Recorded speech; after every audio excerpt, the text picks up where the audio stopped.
Gerry Kelly, thank you for joining me to talk about your new book, Playing My Part. When you spoke to me about the book, you said that while it was your personal story, it also represented the experience of an entire generation. What did you mean by that? Well, I had sort of two reasons for writing it. First of all, after I wrote the last book about the escape, I got a bit cocky and thought I could write another book. One was really for my children, because they know me as they know me now, and they've read stories, and I wanted to try and explain some of that which is not sensationalized, if you like. So it was me. In your words? In my words. And the second reason was I've always encouraged people, well, Republicans anyway, to try and write down our history and their stories, because we're the only ones who can read it accurately as far as I'm concerned. And I never sort of did it myself. So, and I think I'm quite typical of my generation. People may not think that, but I certainly do. So actually anybody could have written a story, but I decided to do it on that basis. So it's not just my story as far as I'm concerned, it's the story of many, many people. When your children read the book, did it come as a shock to them? Was this the Gerry Kelly that they know? Oh, I think some of it came as a shock, perhaps not absolute. And I actually gave it to a stepson and a daughter to read, to see what their generation thought of it.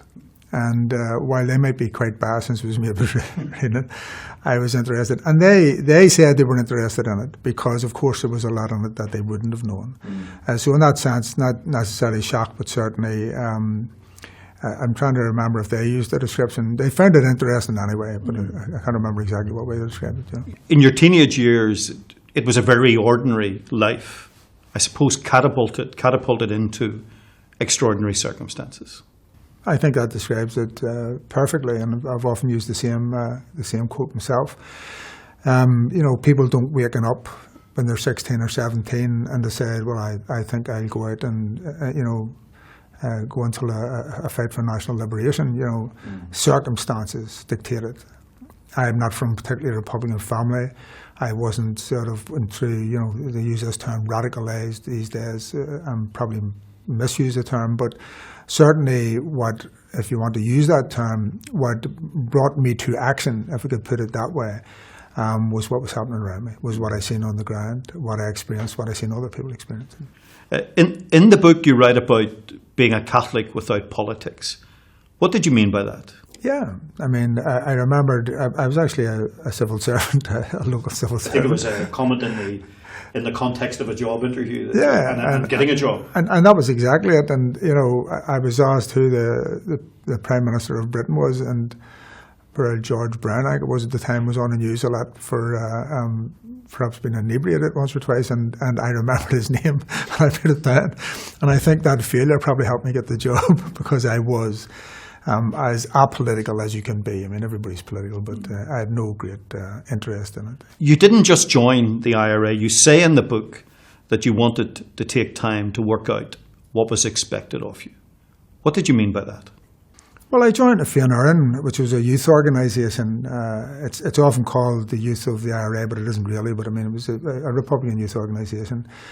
Because I didn't know, I was quite aware if you're going to step into fighting what was at that stage a heavy military presence, British military presence, then you had to be prepared to take up weapons, and that meant that you had to be prepared to fight and kill and be killed, I suppose, in what you believed in. I didn't know if I was capable of it, and it's a big decision. For everybody. Kill and be killed. I mean, that sounds like quite a calm description of it, but it's a huge thought process to work your way through, I imagine. No, it is, and in the context of discussing it here, see, it's a bit more abstract in a way, but in the context of Bloody Sunday, in the context of watching civil rights marches on the TV, and this is when electronic media was really in its early days.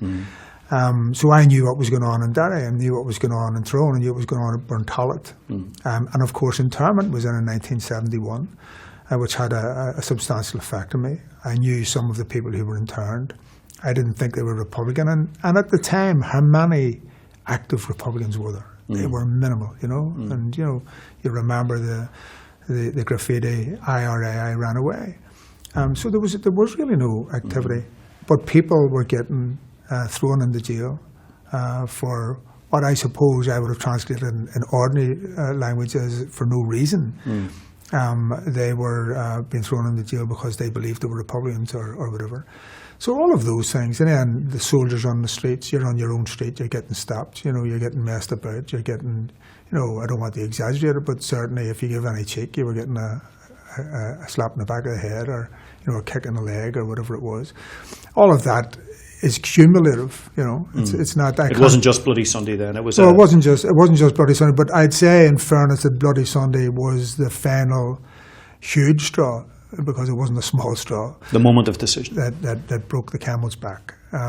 This was asking for civil rights, and it was shot off the streets. And people may have all sorts of explanations about it now. But if you're somebody who isn't entirely, ideal, I wasn't an ideologue or anything like that there, and that's what affects ordinary people. That's what pushed ordinary people into saying, I am not taking this anymore. This is my community and I'm going to do something about it. And not everybody did that, but quite substantial numbers did. When we spoke about this book, first of all, I asked you about fear. Did you actually fear for yourself being involved in a conflict situation? And I think in the book I say that fear, in a general sense, not really, but fear in particular incidents and actions, of course, and anybody who is fearless. I'm not sure then if it can be described as, courageous, because if you're fearless, then nothing frightens you. And I've met very few people like that, But whatever your fears, you said it wasn't going to stop you. Your mind was made up. I was never afraid enough to stop. That working through, and I don't want to sensationalize this in any way, but when you talked about kill or be killed, did you work out in your head that you could kill someone? I suppose when you put it that way, yes, I was prepared to fight back against an army that was heavily armoured and had already, in that circumstance, shot a number of people, and innocent people at that. I'm not claiming that every person that was killed was innocent, but during those periods in the early 70s, clearly there was innocent people being killed. And they were my people as far as I was concerned, and this was a foreign army, and I wasn't going to put up with it. So in that sense, yes. The IRA were looking for volunteers for an operation, and you put your hand up. Talk us through that. I mean, I was on the run in the Ballymurphy area. It's about 7 districts. It's quite a large area. But you'd escaped from Mountjoy Jail. Oh, no, I'd escaped from Mountjoy Jail as a Fianna boy, because I was arrested, and then I escaped, and I came back up and immediately joined the IRA, or almost immediately, because you have to go through a series of interviews. I joined the IRA. People were getting wiped out. There was staffs. There's people above my age. I was still in my teens at the time, and you ended up. It was down to 5 of you, all teenagers, fighting against this huge army because the others were getting interned. And it was quite tight. It was quite intense, an intense life, because you were expected to get arrested or indeed shot at any time and all that. And I don't want to make that sound dramatic, but I mean, in a way, but it is dramatic. It was a revolutionary atmosphere. Whatever people want to dismiss it as, it was a revolutionary atmosphere. We felt that we were doing what was necessary for our community. And then when I was asked that there was they needed volunteers to go on an operation, and there was some hint that it wasn't in Ballymurphy, I thought, well, I didn't really mind what it was. It was another operation, I presumed, a military operation, and I would go and do it. So I didn't know what it was. But it was, I don't want to say natural, but certainly at that stage, it was almost automatic that I would say. Part of what you'd signed up for, basically. I was on the run. Okay, well, let's go and do it. Yeah. So you end up in Dublin at a training camp. Just talk us through that. It was do over, and there was a plebiscite on in London on the 8th of March, 1973. And it was to be a political and experientialist. We were planting a series of fairly sizable bombs, car bombs, that there would be warnings given, and that it was a political demonstration of bringing the war to the heart of the British Empire, to the city that represented government and represented the army and all the rest of it. We did the training, how to set it, how to head it, how to pack the cars, etc., etc. Told what way we were going over on a ferry, and what the targets were. An operation led by a woman, isn't that right? Well, an operation, part of it led by, on active service, led by a woman, yeah. And when I think you say in the book that you don't know it's going to be a bombing operation until you're there. Yeah. So when that's said, you have bombs in London. I think you say in the book you were the first active service unit into Britain. Well, it was certainly the first, I think more or less the first active service. There may have been Republicans in it before then, but in this campaign, certainly the first major operation that went on. Well, I'd never been in London, but none of that. I left sort of. I'd never even been on a ferry. I'd never been on an airplane. So I took what rundown that we got in terms of how you do it and how you go through it, and that there might be checks, etc., etc. Went through all of that, and once we got that, at that stage there was no way that I was going to say, well, no, I don't think I'll go because I had a bad dream, or. Yeah. And the idea was to get on the plane and be back in Dublin before the bombs went off. That was the plan. The timers were set for a certain time, 3 o'clock, if I remember correctly, in the afternoon. They were planted early in the morning, but for whatever reason, they were waiting for people going to go back on the planes, which we wouldn't have known because we were travelling during that period, and then just landed into the airport. So you were arrested off the plane? It was either the 11 o'clock or the 12 o'clock flight, and the bombs weren't due to go off to 3 o'clock. And you're travelling under the name Mr. Lyons? That's right, yeah. And the call is made on the airplane for Mr. Lyons to come to the front of the plane. Did you know the game was up at that stage? Yes, I'd actually seen, although we moved into the departure lounge and out there, everyone was being questioned on the way in, so I knew there was something wrong. I was fairly well dressed, which might be the only reason to go through, and was in a suit and what have you. I seen others whom I knew being taken back out of the rooms, and then I went on the plane, so I suppose I felt a bit of relief that I'd got on the plane, and then they called me off. So there was no reason outside of that they wanted to question me. Yeah. That was it. The bombs go off, scores of people are injured. Yeah. Then you were sentenced to life terms plus 20 years. Did you believe your life was over? Well, in terms of being free, yes. I'd sort of accepted that, if you get 2 lives and 20 years, then you're going to be for the rest of your life, yeah. Then you go on hunger strike, and you're force-fed. Yeah. And that's all about trying to get transferred back to jail in prison here. Yes, within the prison rules, we already knew that one of the rules, if rules they can be called, is that prisoners are supposed to be in jails closer to their families. Now, obviously, they were looking upon us as an IRA grouping or an IRA active service unit, and they weren't going to transfer us back. But political status had been gained in the Crumlin Road jail in a hunger strike the year before, and so we knew if we were being returned, we would be treated as political prisoners. Special category, as it was called. Special category, yeah. That's the term they use, but it basically meant political prisoners. And we went on hunger strike for that transfer. We had agreed beforehand because we knew we'd be split up straight after the trial. We were fairly sure during the trial that we were going to be convicted and sentenced. And we were brought into different jails. I was brought to Women's Scrubs, but we had agreed to go on hunger strike. And you were force-fed during that period? Yeah. Numerous times, dozens of times, scores of times? I was in hunger strike for 205 days. I was force-fed on over, I think it was well over 160 times during that period. Why do you think they were doing this? Well, I think it was entirely political. And I mean, it is, war is a political struggle. And the British, of course, were involved in that. I make the presumption that it was because they didn't want us to become martyrs. Force feeding had actually stopped in Ireland, even in British jails, in 1917 when Thomas House was actually killed during force feeding. because the food went down the wrong way into his lungs. And of course I was told that by one of the governors who decided to go through the details of it. But I was aware of it already. Was it a dose of your own medicine? Well, probably that was part of it. In fairness, let me say, the doctors, there were 10 doctors involved.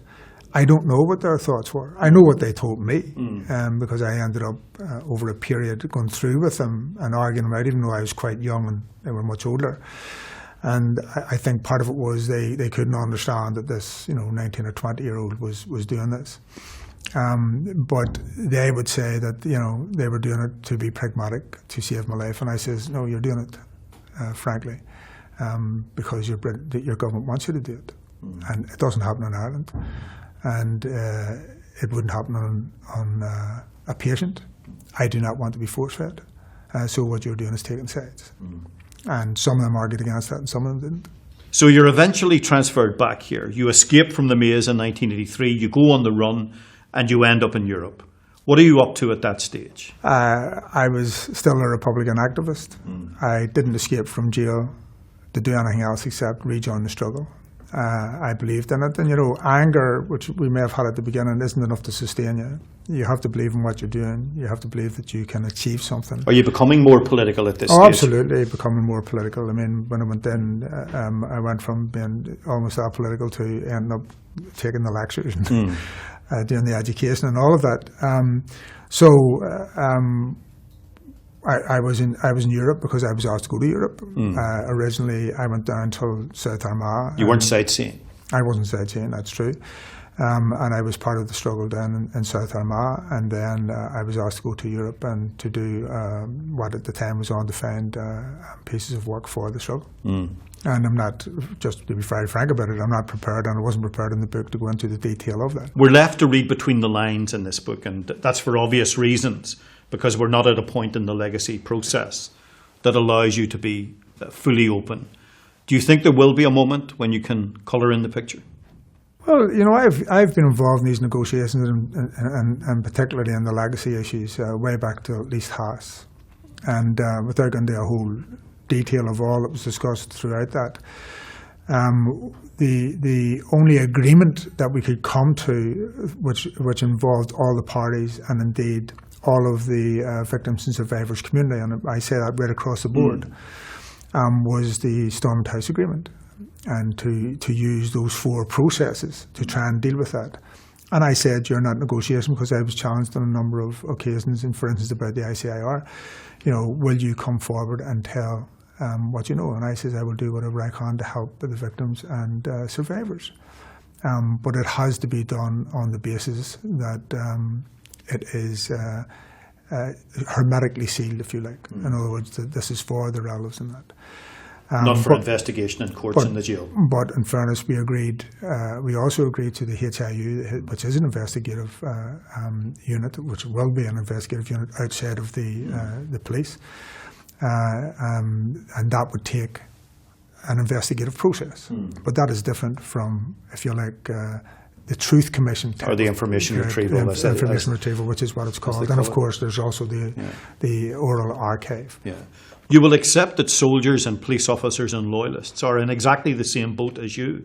How can they tell their story? Well, I have to say that may be true, but we have to do this in the context of victims and survivors. And as I say, right across the board. And the one thing that victims and survivors are agreed on, because they're all people, they're all individuals, and there's families and there's differences in families, is that they want to know the truth. No matter how harsh that might be, because the truth won't necessarily bring a freedom or bring a closure, all these words that are used. But it is the one thing that they all agree on, and that we have to make some way of bringing that to them. But some of them want the possibility, whatever you think about prosecution and that, the possibility of an investigative process. So we have supported all of that and continue to support that. And whatever other people's views are, our views have developed over a long period of time. I think the reason, I mean, the biggest blockage actually to set up the Stormont House Agreement is actually from the British and from ex-soldiers and ex-police officers, or else those who represent them, like for instance within unionism. That's because you think that when people started to talk about a process in the past, they thought it would simply be about Republicans and Loyalists. No, I do believe that. And I mean, the people who were most adamant about the Historical Investigations Unit above everything else, and I thought that the four processes were together, I believe that was what was agreed, was that they thought that the investigations would only be into Republicans. And of course they have found out that that's not true. That penny's dropped. And I think that that unionism, and some of them have said this quite publicly, in the Ulster Unionist Party, for instance, are moving back from that because they now don't want, they want, it's okay if it's going to deal with Republicans, but we don't want it to deal with state forces. You put a full stop at 1989. No mention of Gerry Kelly in the IRA after that period. No mention of you being part of the IRA leadership, being involved in secret back-channel contacts with the British, the ceasefires, the decommissioning process, ending the armed campaign. Will there be a moment when you can talk openly about these things? I was with Martin McGuinness when we met the British privately up in Derry, which is now a matter of history. It was 1993, March 1993. Yeah. But I was not a senior figure in the IRA. Yeah. Well, let me put it this way: the British government believed they were talking to the IRA leadership. Well, that's how they've described it. Well, the British government can believe all they want, but when myself and Martin McGuinness went and spoke to them, we were there, appointed by the Ard Comhairle to speak on behalf of Sinn Féin. Okay. Well, we'll not get bogged down in that argument. But you have the ceasefires, you have the decommissioning process, you have the ending of the armed campaign, you have the endorsement of policing beyond that, which many people in the intelligence world believe was the defining and landmark moment that ended the war. Will there be a moment, do you think, when you can write about all of those things? It's a very good question, and I don't know the answers. I think that the institutions of the Stormont House Agreement need to be set up, and that will test all of that. But without it, we go on in a limbo, and the difficulty for that is that it then permeates everything. So it permeates policing in the first instance. I'm talking about present policing as opposed to legacy policing. It permeates all politics, and you can see it again and again. It comes up in the middle of every possible discussion. There are a series of narratives, and I agree to a series of narratives.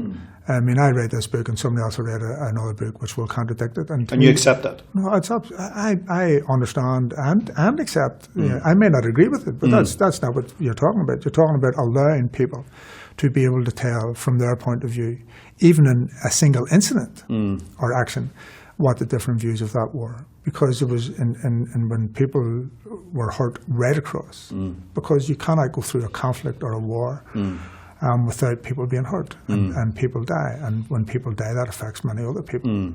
But the difficulty, I think, for some, especially in political unionism, not necessarily unionism, but political unionism, is that, and I have to generalize this because none of them are monolithic. None of these organizations are monolithic, but they have a general view that, the Republicans and nationalists were wrong and unionism was right. And I don't have that view. I have a view in equality, I have a view of United Ireland, I have a view of changing people's lives, all of that.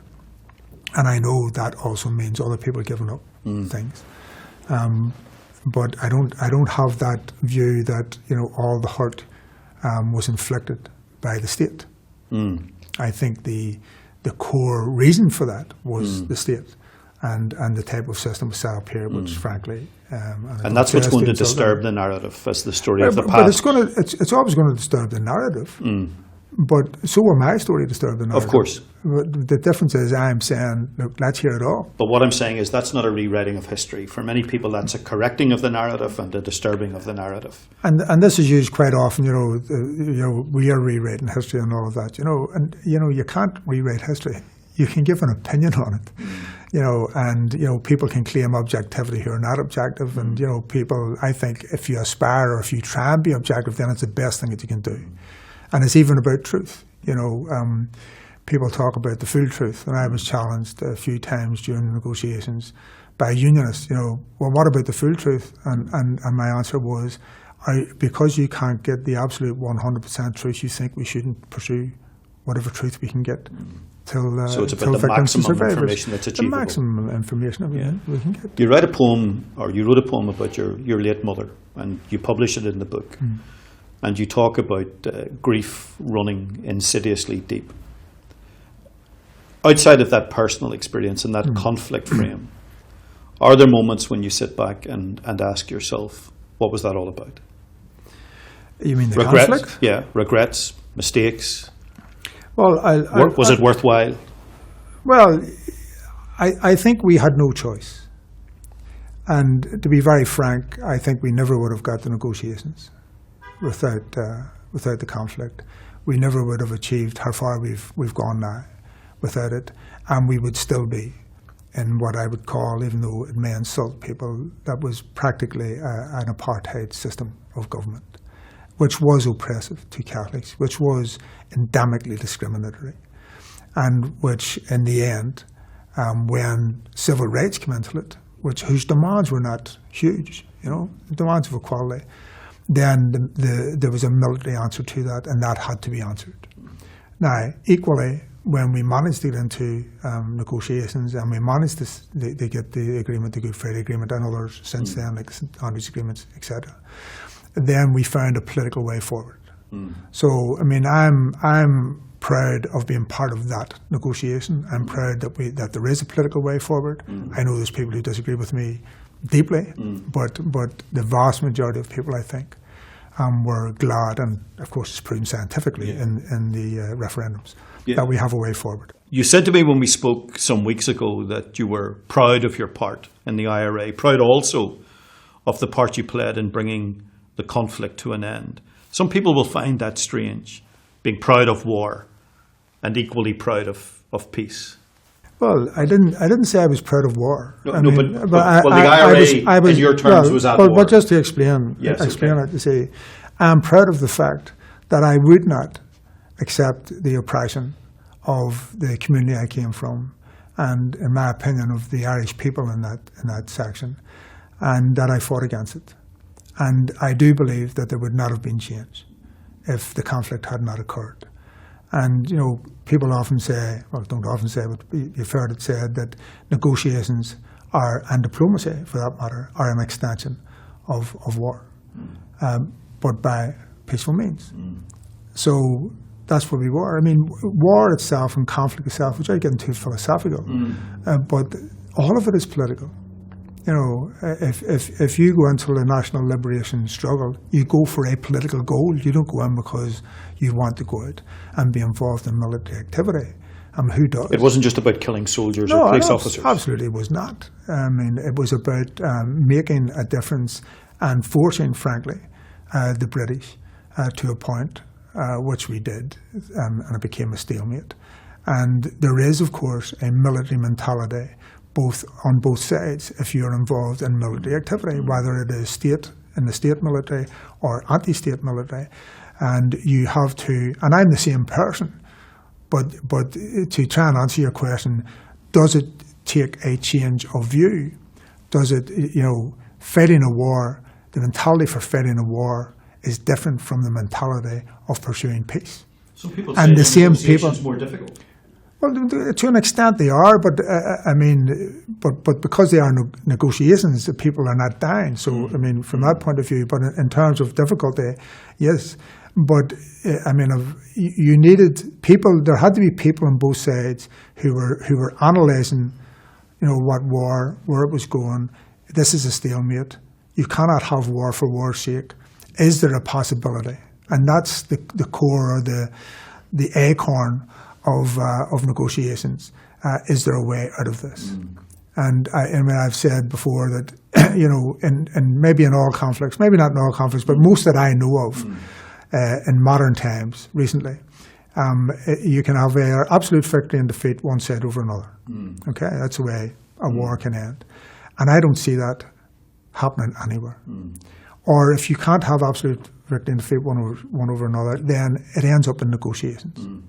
and through negotiations you have to come to some sort of resolution at that stage. So it is not on the road to Damascus conversion. You know, I am the same person, even though I've matured and I have different views, and we go into different eras and analyse it upon that era or that period.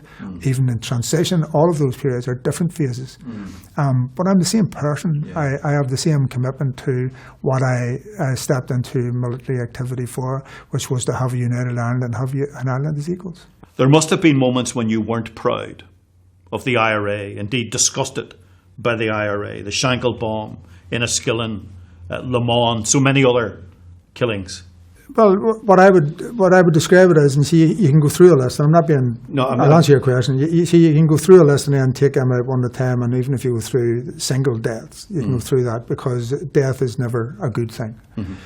And then explain that. And then I could say to you, well, have you ever asked the British to do that? Have you asked a British soldier? Because obviously, you know, in standing armies, you know, British soldiers join the army with the knowledge that they will be asked to kill, and without being political. In other words, from orders, they will do what they're. That's not to be defensive. It's just to try and describe that there are both sides of this. So to go back to your question, I do not agree with everything that the IRA did. But I have to take, well, I don't have to take, I took an overall approach that mistakes were made. There were wrong decisions made as well, not just mistakes, wrong decisions made. And I didn't like them. You said in conflict, mistakes are much bigger than mistakes. Okay, let me put it this way. I mean, even you or anybody that you may talk to around our age, right, I'm a bit older than you, but around our age, that you ask in their life, have you any regrets? I would guarantee that all of them will say, well, of course I have some regrets. The difficulty with conflict is that any of those regrets will be much bigger, which will have a bigger magnitude. Because lives have been lost. Because lives have been lost. Yeah. So yes. But I do not regret making that decision. To join the IRA. To join the IRA. I do not regret what I have, not everything I've done, but I do not regret what I have done, because there has to be a general answer to that question. Other ways to go back to legacy, and one of the difficulties here is we are now dealing with a death at a time. And first of all, that's quite difficult for the loved ones of the person who is dying, but also we could be trying to deal with it for another century. And what people want, I think, and there's quite a huge number of them, is they want help now, whatever that help might be. The best that can be done now. But the best thing can be done now, but they want truth, and they want accountable truth. You know, they want people to be accountable for what they did. And in this interview or any other interview, I will be accountable for what I did. But that does not mean to say that I will go through every single action that I ever did. You write in the book, when you think back into the 70s and then you look forward, that never could you have anticipated ending up in government with Ian Paisley. How was that moment? Can you remember the first conversation you had with him, or what sort of a relationship were you able to develop with him? Well, I was, I suppose, in negotiations. You go through all of that. Now, the DUP were not involved in the Good Friday negotiations, but they were involved in the St Andrews Agreement. And, you know, my small part in it, when I went in, of course, there was dialogue and that. And, you know, like any negotiation, there's no point negotiating with your friends. So you're negotiating with, you know, at one stage we might have called them enemies, certainly opponents. And all of that is interesting in itself, because you start to get some of the personnel that's involved. Later on, when because it wasn't another historical moment, overused word, but when the DUP and under Ian Paisley, and I think that without Ian Paisley it would not have worked. So it's important, I think, to say that he had the charisma, but he also had the leadership. That political agreement. Yeah. I don't know if it could have worked under. I don't know if any of the other high up members of the DUP would have been up to do it. Could have carried it. It needed Paisley, and he made the decision, and has to be given the credit for that, and should be given the credit for it. Not just has to be, should be given the credit for that. And did you chat to him one-to-one? Did you? Oh yeah. I mean, outside of talking politics, I mean, the guy had a sense of humour, and you know, and was maybe one of the few at that level who had the sense of humour at the time. And you can't blame that. You know, there's a lot of bad history, if you can put it that way, between us and them. But once Martin, he was a very charismatic person himself, of course. And then you get the famous Chuckle Brothers, which was an exaggeration, but it meant really that they were allowed the benefit of using their own humanity as well as the politics, you know. And I think the sign of a good leader, in my opinion, is you can be very political, you can be very strong, you can be all of that, but you also have to have humanity. You also have to have a Paisley didn't hide from that. that relationship. No. You know, he didn't pretend. Because once he made his decision, and that was the important thing, he went fully into it. And once we made, and because we are the same, once we make the decision, even though decisions can be extremely hard, then we step into it and try and move it forward. And that's what you need to do. That's what finding a solution is all about. If you go in half-hearted, and there are examples of agreements made and people going in half-hearted, then you cannot sell it. If you do not believe in it, how do you sell it to the people who have not been in the room in the negotiations and all of that? And you've got to convince yourself first. You have to be convinced. And I mean, Gerry Adams said many times, you know, you can be as articulate as you want in a room, but you're there to represent the people who voted for you, the people who you're representing, and therefore it has to be right for them. As a leader, you may have to stretch the elastic, to use the term, but you still have to not go too far ahead of the people, because that's where you get your power in a negotiation. It isn't from, you know, you're super intelligent or you have two brains, you know. You talked about people and votes, and that takes us on to Sinn Féin's remarkable performance in the recent Irish general election. Could you have imagined such a result? Well, strangely enough, I could have envisaged it earlier on, because that's what we needed. Because I knew what we need is to have an all-Ireland approach to it, that there's enough power behind us. Because again, you know, there's no point negotiating something if you don't have the power behind you, you know, because nobody will listen to you. Needing it and believing it are two different things. No. I believe, but I'm trying to answer your question too. Yeah. Yes, did I believe it could be possible? Yes. Did I believe, coming up to this election, right, which is a different thing, that we could have achieved what we have achieved over the last weekend? No, I didn't. And to be frank, I challenge anybody who could have guessed that. We went through a poor election the time before in the council elections, and the European and presidential elections. And the European and presidential elections. So we were, I suppose, the general, and other people will give their opinions, but certainly my view, and I think it's general, is, you know, we need to hold on to these seats and then build again. Consolidate, basically. Because we need to find out what happened here and all that, which most political parties would have done. That's what we did. And, you know, people are saying you should have run more candidates. I suppose if we had known, we would have run more candidates. Yeah. You know? But that's all. But it's an extraordinary. I mean, it's an extraordinary circumstance, and everybody is shocked by it, not least the media in the south and the politicians as well. Do you think it advances the possibility, the realisation of an agreed or a united Ireland? Yes, I think it does. To have an agreed Ireland, you have to have everybody on board. Political unionism is again, and I learned this a very long time ago, none of these organisations are monolithic, which includes our own, by the way. So you have to change people's minds, and then people of influence change other people's minds. This has to be a united Ireland which is inclusive of unionism, whether it's with a big U or a small U, and of course the new communities which are coming into our country as well. So does it move it forward? Absolutely. I think it was without question, and I think people are finding it hard to say anything different than that. But none of it works without work, you know. And there's a big challenge in front of us as Republicans. We are a party, and probably the only party, who actually has for a very long time a department which is an outreach department, which is deliberately there to outreach to unionism, to opponents, to other friends, and all of that. And I think that, you know, we were ahead of the passé in terms of that, and we have to expand that and expand it more.